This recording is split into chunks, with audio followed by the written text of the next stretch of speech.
Students, आज हम लोग क्लास 10th के बायो का फर्स्ट चैप्टर पढ़ने जा रहे हैं जो कि हमारा life processes.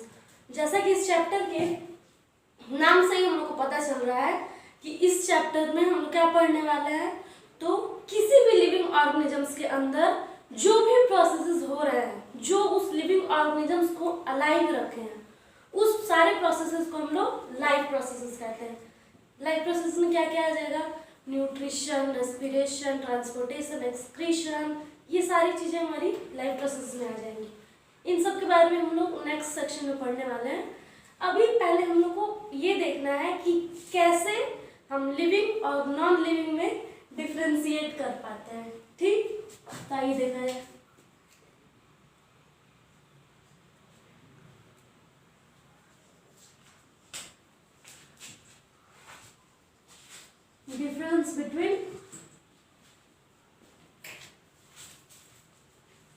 Difference between living and non-living.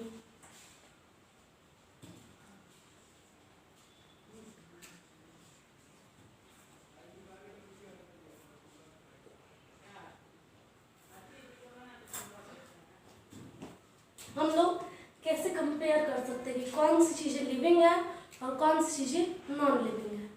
ठीक, तो अब जनरली अगर हम किसी से ये क्वेश्चन पूछे कि कैसे तुम पता लगाओगे कि ये लिविंग है, कैसे पता लगाओगे कि नॉन लिविंग है, तो जनरली हम क्या कह सकते हैं? ये कह सकते हैं कि वो नॉन लिविंग जो है वो रेस्पिरेशन नहीं कर सकता, वो कुछ खा नहीं सकता। ऐसे वैसे बहुत सारे लोग ये बताएंगे कि जो नॉन लिविंग थिंग्स है वो मूवमेंट नहीं कर सकता, और लिविंग थिंग्स मूव भी कर सकता है, न्यूट्रिशन भी हो सकता है, उसमें रेस्पिरेशन भी हो सकता है, लिविंग थिंग्स एक्सक्रीट भी कर सकता है। ओके, तो ये सारी चीजें हमारी लाइफ प्रोसेसेस है। ओके, कभी कभी ऐसा भी होता है कि किसी किसी ऑर्गेनिजम्स में मूवमेंट नहीं दिखता है लेकिन फिर भी वो लिविंग होता है। नहीं देखा है? तो जनरली लिविंग के क्या क्या कैरेक्टरिस्टिक होते हैं? Living they can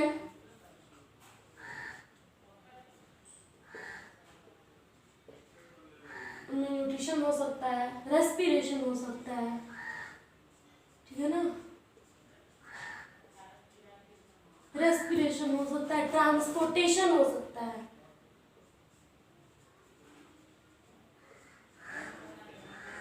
transportation and जो लास्ट है हमारा एक्सक्रीशन।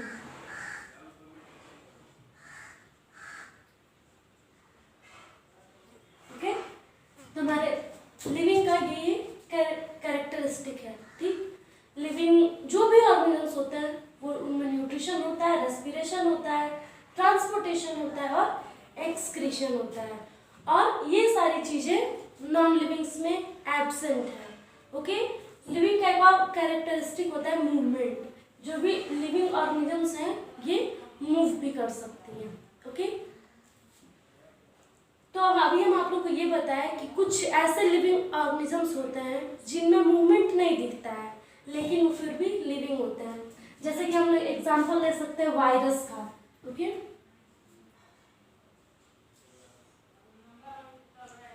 वायरस है, ये वायरस इतने स्टेबल होते हैं कि अभी तक ये नहीं पता लगाया गया है कि ये लिविंग है और नॉन लिविंग है। ओके, तो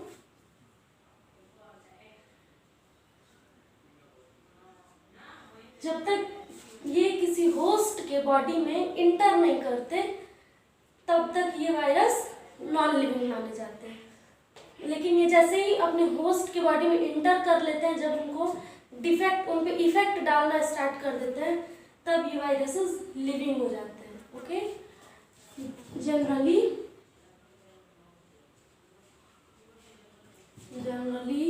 they don't show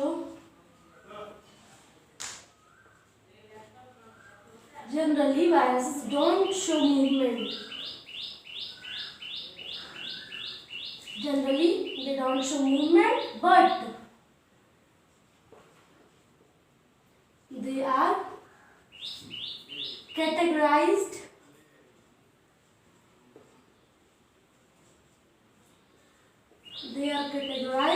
as living.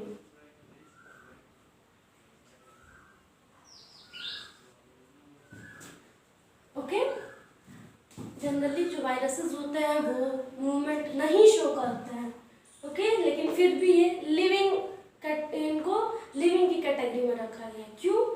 क्योंकि ये जैसे ही अपने होस्ट की बॉडी में इंटर करते हैं वैसे ही ये अपना मूवमेंट स्टार्ट कर देते हैं, ओके, होस्ट पे इफेक्ट डालना स्टार्ट कर देते हैं। तो ये वायरसेस का हो गया। अब हम लोग को कुछ मॉलिक्यूलर मूवमेंट के बारे में जानना है, ओके। अब ये हमारा मॉलिक्यूलर मूवमेंट क्या होता है? तो वैसा मूवमेंट जो हमारे बॉडी के अंदर यानी सेल में होता है, ओके। आइए कुछ देखते हैं उसके बारे में।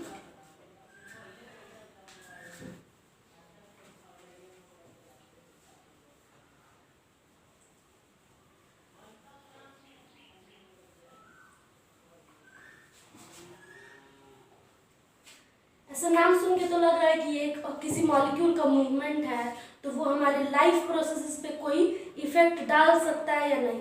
लेकिन अगर यही चीज़ हम लोग किसी साइंटिस्ट से पूछें तो उनका आंसर यस रहेगा, क्योंकि मॉलिक्यूलर मूवमेंट मतलब क्या होता है? जनरली हमारे सेल के अंदर जो भी प्रोटोप्लाज्मिक मूवमेंट है यानी प्रोटीन के सिंथेसिस का मूवमेंट, कैसा भी मूवमेंट है वो हमारे लाइफ प्रोसेसेस के अंदर आ जाता है।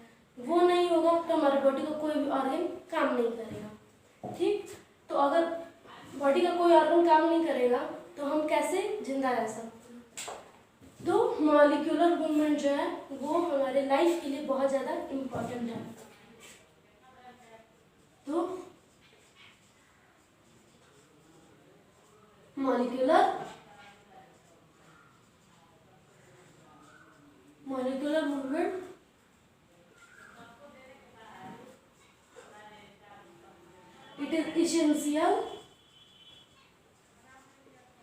it is essential for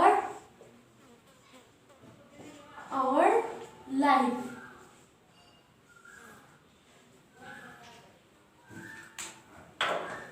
For our life, the life of any living organisms.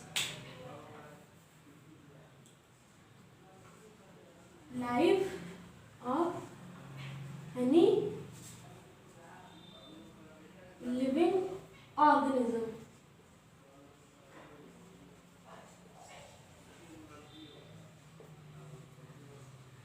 Okay, इतना क्लियर हो गया।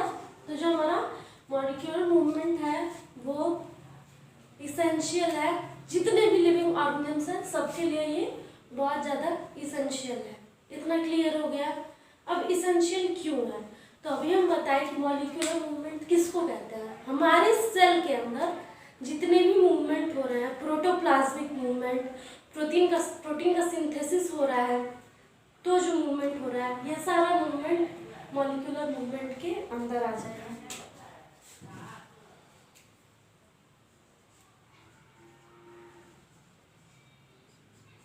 Generally all the movement inside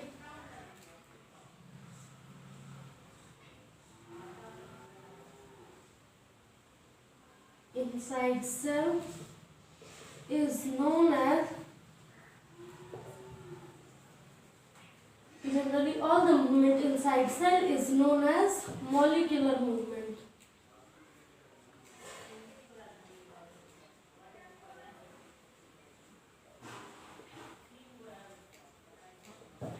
यहाँ तक सबको क्लियर हो गया कि मॉलिक्यूलर मूवमेंट जो है वो हमारे लाइफ का सबसे इम्पोर्टेंट पार्ट है, ओके। लाइफ प्रोसेसेस में इसकी भी काउंटिंग होती है। अब हम लोग को देखना है व्हाट इज लाइफ प्रोसेसेस। ऐसे जनरली तो हम बता दिए कि किसको लाइफ प्रोसेसेस कहते हैं, यानी हमारे हमको अलाइव बनाने में जो भी प्रोसेसेस हेल्प करते हैं उसको हम लोग लाइफ प्रोसेसेस कहते हैं। लेकिन अब ये होता क्या है एक्चुअल में, ये उसके बारे में देखते हैं।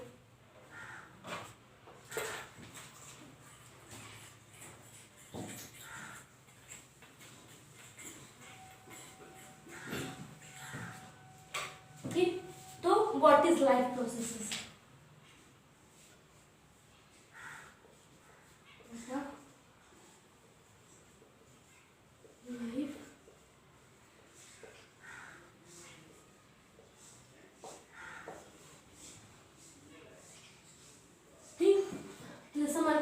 क्वेश्चन है लाइफ प्रोसेसेस क्या है। तो लाइफ प्रोसेसेस के अंदर हमारा क्या क्या आ जाएगा, वैसे सारे प्रोसेस जो हमें अलाइव रखते हैं। ओके, तो कौन कौन से प्रोसेस है जो हमें अलाइव रखते हैं?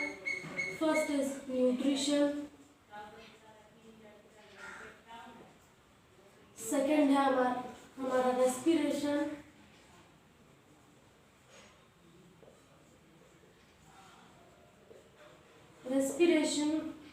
थर्ड ट्रांसपोर्टेशन,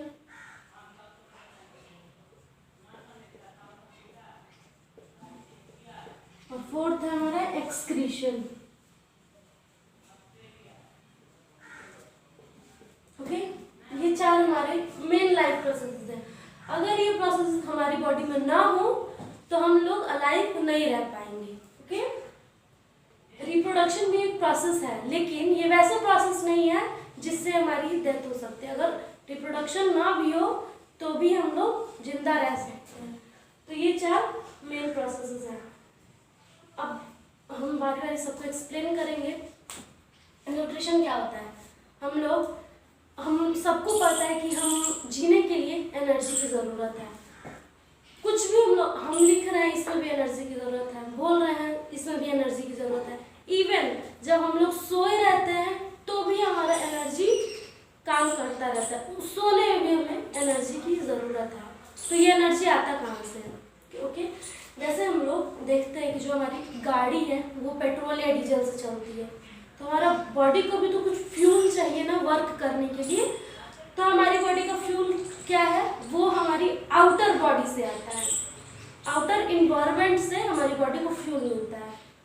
वो फ्यूल क्या है? फूड, जिसको हम लोग फूड कहते हैं। Energy from food. ओके, इस फूड से किसी भी लिविंग ऑर्गेनिज्म की बॉडी को एनर्जी मिलती है। अब हम लोग भोजन कर लें, इसका ही फूड तो सारे लोग जानते हैं, साथ में रोज खाना खाते हैं। ओके, तो हम लोग खाना खा लिए, तो अब क्या खाना अंदर जाते ही एनर्जी रिलीज कर देगी? ऐसा नहीं होता है। ठीक, हम लोग भोजन खाए, वो अंदर जाएगा तो वो ऑक्सीजन से रिएक्ट करेगा, ऑक्सीजन से रिएक्ट करके वो एनर्जी रिलीज करेगा, तब आया ऑक्सीजन। अब हमारी बॉडी में ऑक्सीजन कहाँ से आता है? ऑक्सीजन पहले से तो है नहीं हमारी बॉडी के अंदर, तो हमारी बॉडी में ऑक्सीजन कहाँ से आता है? तो हम लोग जो सांस लेते हैं, जो ब्रीदिंग करते हैं हम लोग, वहाँ से हमारे अंदर ऑक्सीजन आता है, और जो अंदर का कार्बन डाइऑक्साइड है वो बाहर निकलता है। तो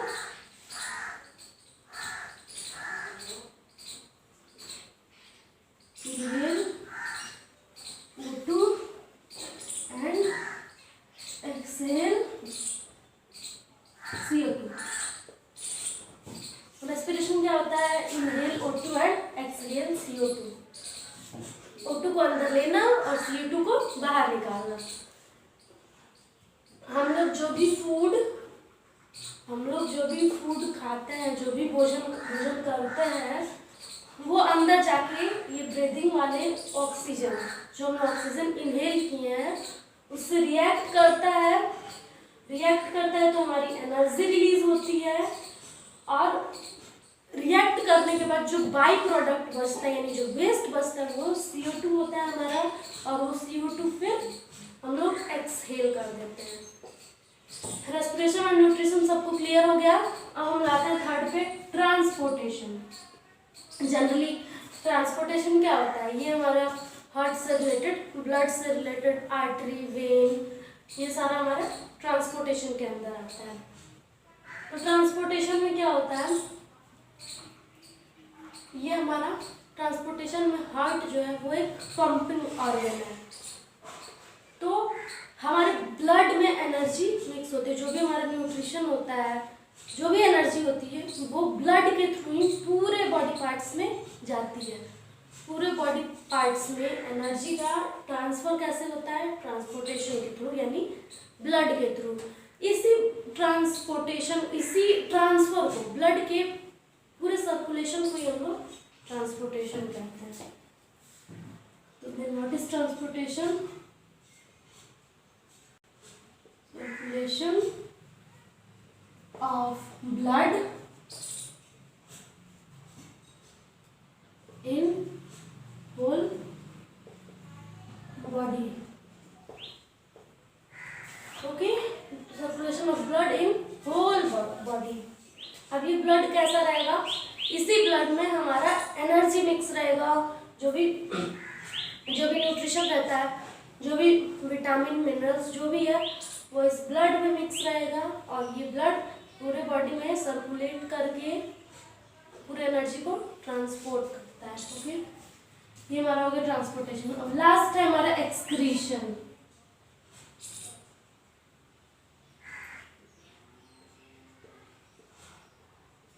हमारा एक्सक्रीशन क्या है, हम इतना ट्रांसपोर्टेशन में ये तो बताएं कि जो हमारा ब्लड है वो पूरी बॉडी में ब्लड का सर्कुलेशन होता है, पूरी बॉडी में एनर्जी का डिस्ट्रीब्यूशन होता है। ओके, अब ब्लड भी तो कभी इम्प्योर होता होगा, तो ब्लड भी इम्प्योर होता है और वो भी ऑक्सीजन से रिएक्ट करके प्योर बनता है। अब इस रिएक्शन में जो बाई प्रोडक्ट यानी जो वेस्ट आता है, ब्लड के प्योरिफिकेशन में जो वेस्ट रिलीज होता है उसका रिमूवल हम लोग एक्सक्रीशन के थ्रू करते हैं। ठीक, what is excretion? Removal of waste,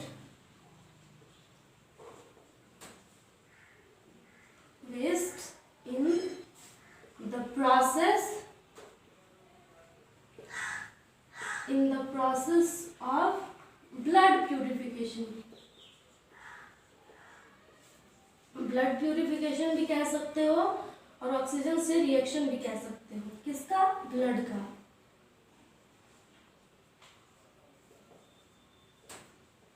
blood purification और रिएक्शन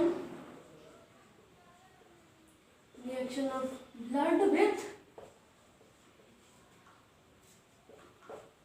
O2 यानी ऑक्सीजन। ठीक, तो जो हमारा वेस्ट निकला, कहाँ से वेस्ट निकला? जब ब्लड हमारा O2 से रिएक्ट करता है तो जो वेस्ट निकलता है उसी के रिमूवल को हम लोग एक्सक्रीशन कहते हैं। इतना क्लियर हो गया सबको? अब हम इस चारों प्रोसेसेस को एक एक करके बारी बारी से डिफाइन करेंगे, क्या होता है ये चारों प्रोसेस। ये इन शॉर्ट हम बताएं, इन शॉर्ट सबका डेफिनेशन हम बताएं। ठीक, अब इसको हम डिफाइन करने वाले डिटेल में। फर्स्ट है हमारा न्यूट्रिशन।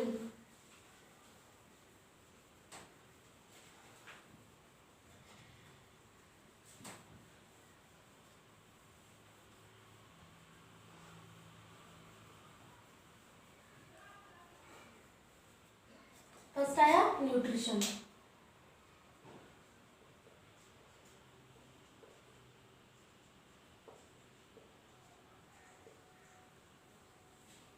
ओके, तो the first one is nutrition. अभी हम बताएं न्यूट्रिशन क्या होता है। तो हम कोई भी वर्क करते हैं उसमें एनर्जी की ज़रूरत होती है। एनर्जी कहाँ से आता है? हमारा आउटसाइड इन्वायरमेंट से हमें फूड मिलता है, फूड का हम लोग अपटेक करते हैं और उसी फूड से हम लोग को न्यूट्रिशन मिलता है यानी कि एनर्जी मिलती है।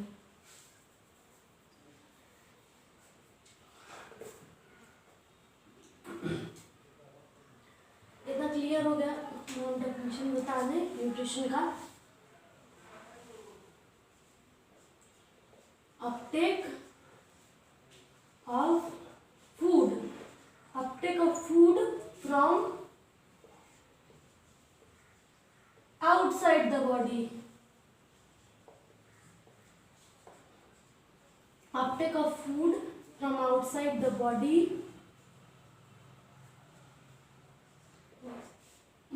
or from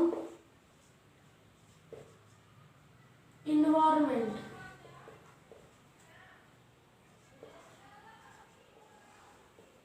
okay, Uptake of food यानी जो हम भोजन करते हैं वो कहाँ से मिलता है? हमें हमारी बॉडी के आउटसाइड से यानी हमारे इन्वायरमेंट से। ओके, उसको हम लोग न्यूट्रिशन कहते हैं। To gain energy. ओके, तो uptake of food from outside the body और from environment to gain energy. तो ये हो गया हमारा न्यूट्रिशन का डेफिनेशन। क्या है हमारा nutrition?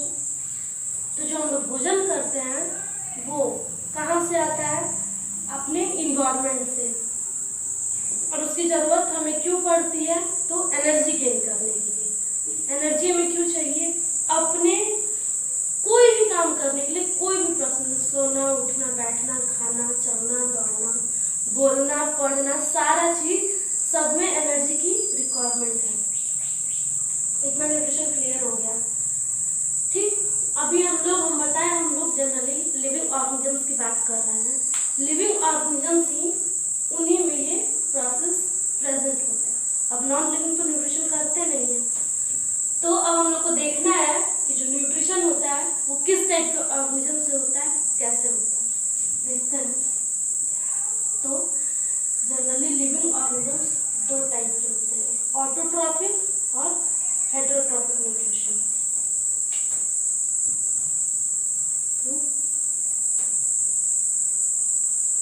Generally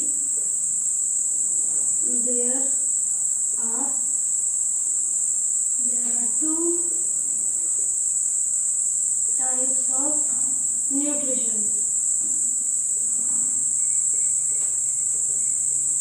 Okay, first is autotrophic.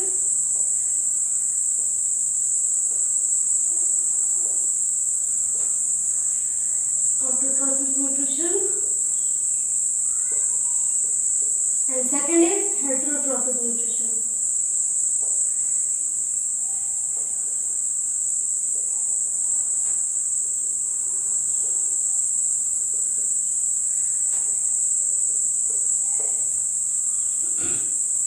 First हो गया हमारा autotrophic nutrition and second is heterotrophic nutrition. तो आज हम ऑटोट्रॉफिक न्यूट्रिशन स्टार्ट करेंगे। ये जब कंप्लीट हो जाएगा तो हम लोग हेटेरोट्रॉफिक न्यूट्रिशन पे चलेंगे। तो लेट्स स्टार्ट।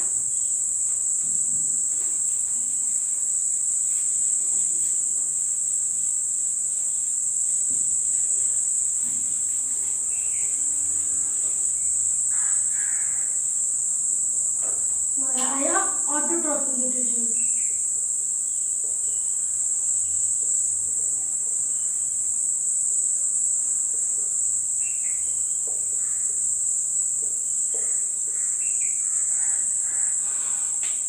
ये हमारा है first one, autotrophic nutrition. Autotrophic nutrition क्या होता है? तो वैसे ऑर्गेनिज्म जो खुद से अपना फूड प्रिपेयर कर सकते हैं उसको हम लोग ऑटोट्रॉफिक न्यूट्रिशन कह सकते हैं। अब जैसे हम लोग ह्यूमंस का ही एग्जांपल ले लो। ह्यूमंस कभी खुद पे डिपेंड नहीं रहते हैं फूड के लिए। हम लोग हमेशा प्लांट्स पे या फिर छोटे छोटे जानवरों पे डिपेंड रहते हैं अपने फूड के लिए। ओके, हम लोग अपने मन से अपना भोजन नहीं तैयार कर सकते। तो ऑटोट्रॉफिक वैसे ऑर्गेनिज्म होते हैं, ऑटोट्रॉफिक न्यूट्रिशन वैसे ऑर्गेनिज्म में होता है जो कि अपना भोजन खुद से बनाते हैं।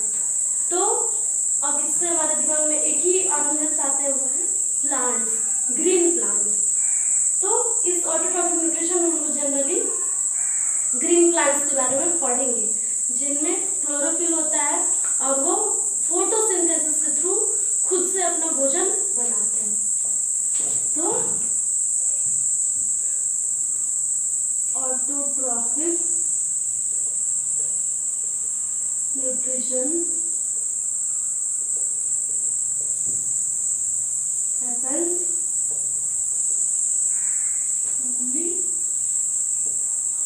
in green plants.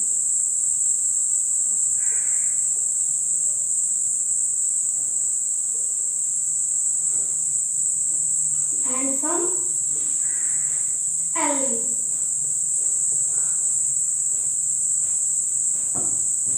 ओके, जो हमारा ऑटोट्रॉफिक न्यूट्रिशन है वो किस में होता है? केवल ग्रीन प्लांट्स में होता है और कुछ कुछ एल्गी में भी होता है। एल्गी हम लोग सारे लोग जानते हैं, जिसको जनरली हम लोग काई कहते हैं। ग्रीन कलर का पिगमेंट होता है वो, ज़्यादातर वैसे जगह पे पाया जाता है जहाँ पे पानी हो। ओके, तो ग्रीन प्लांट्स अब हम लोग इतना सबको पता है कि प्लांट्स ग्रीन किसकी वजह से दिखते हैं, क्लोरोफिल की वजह से। ठीक, तो ग्रीन प्लांट्स, वैसा प्लांट जिसमें क्लोरोफिल प्रेजेंट है, केवल उन्हीं में ऑटोट्रॉफिक न्यूट्रिशन पॉसिबल है। ओके, तो अब हम लोग कुछ फोटोसिंथेसिस के बारे में देखा जाए। फोटोसिंथेसिस के थ्रू प्लांट्स अपना भोजन खुद बना पाते हैं। तो उसमें किस किस फोटोसिंथेसिस में किस किस चीज की रिक्वायरमेंट होती है, तो राइट प्लांट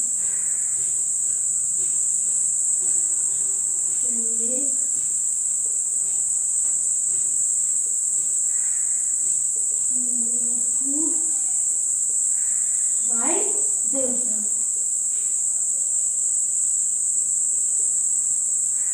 जो प्लांट है वो अपना भोजन खुद से बनाते हैं by the process of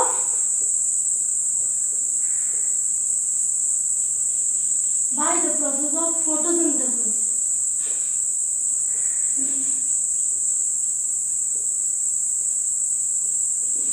okay, अब फोटोसिंथेसिस पर पता चल गया हम लोग को कि जो प्लांट्स हैं, ग्रीन प्लांट्स, वो अपना भोजन किससे बनाते हैं, फोटोसिंथेसिस से। ओके, अब फोटोसिंथेसिस में किस किस चीज की रिक्वायरमेंट है ये देखा है।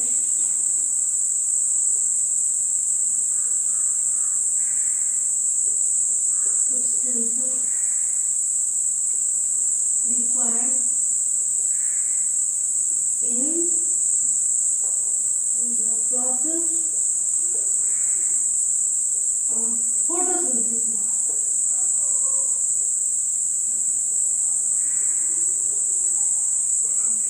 ओके, क्या हो गया ये? अब फोटोसिंथेसिस के प्रोसेस में कौन कौन सब्सटेंस रिक्वायर्ड होते हैं, आइए देखा जाए। प्लांट्स, हम सबसे पहले बताया प्लांट्स किसकी वजह से ग्रीन होते हैं, क्योंकि उनमें क्लोरोफिल प्रेजेंट है, इसकी वजह से प्लांट्स हमें ग्रीन दिखते हैं। प्लांट्स में एक क्लोरोप्लास्ट, प्लांट सेल में एक क्लोरोप्लास्ट नाम का ऑर्गेनेल पाया जाता है, जिसके अंदर क्लोरोफिल होता है। क्लोरोफिल एक ग्रीन पिगमेंट है। ओके, और क्लोरोप्लास्ट जो है वो एक प्लास्टिड है। ओके, तो फर्स्ट रिक्वायरमेंट है हमारा क्लोरोफिल।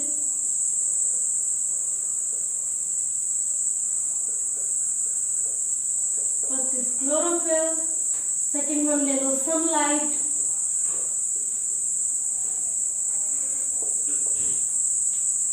थर्ड ले लो water and minerals from soil.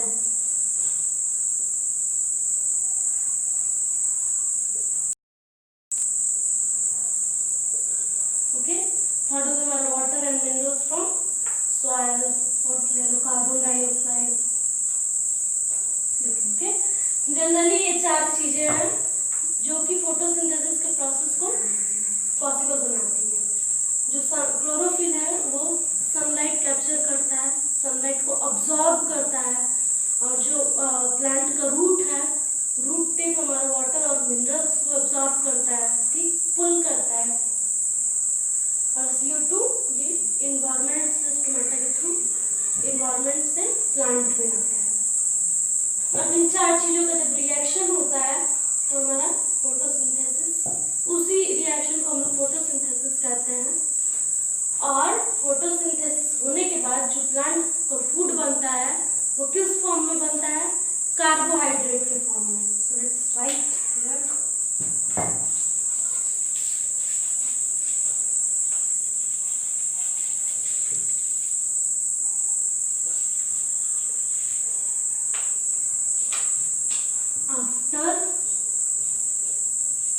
After photosynthesis,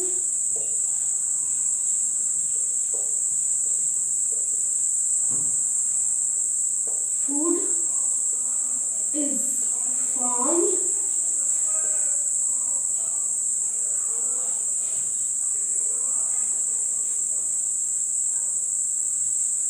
in the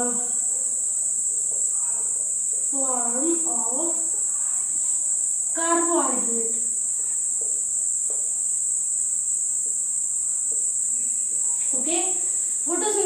बाद जो भोजन बनता है वो किस फॉर्म में बनता है? कार्बोहाइड्रेट। अब एट द मोमेंट यानी भोजन बनने के तुरंत बाद प्लांट्स जितना भोजन यूटिलाइज कर सकता है कर लेता है। मतलब प्लांट को जितने फूड की नीड होती है प्लांट उतना ले लेता है, लेकिन जो फूड एक्स्ट्रा बचता है वो किस फॉर्म में, वो प्लांट्स में स्टोर हो जाता है। किस फॉर्म में स्टोर होता है? स्टार्च के फॉर्म में। Let's write here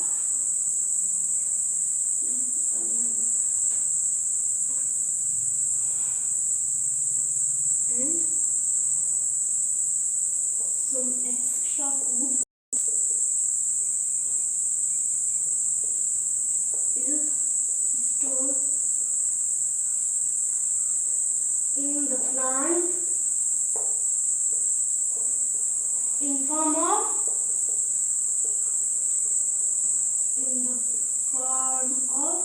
starch.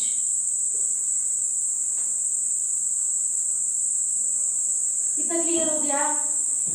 Food बनता है किस फॉर्म में? कार्बोहाइड्रेट के फॉर्म में।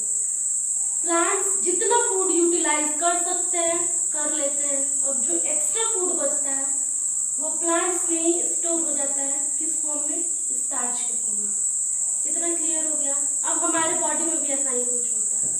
जैसे हमारे बॉडी में हम लोग जो भोजन करते हैं, जो एक्स्ट्रा हमारे एनर्जी रहती है वो ग्लाइकोजन के फॉर्म में हमारे अंदर स्टोर हो जाती है। ये हम आप लोग को हेटरोट्रॉफिक न्यूट्रिशन में बताएंगे। आज ऑटोट्रॉफिक तो हम स्टार्ट कर दिए। आज की वीडियो में बस इतना ही।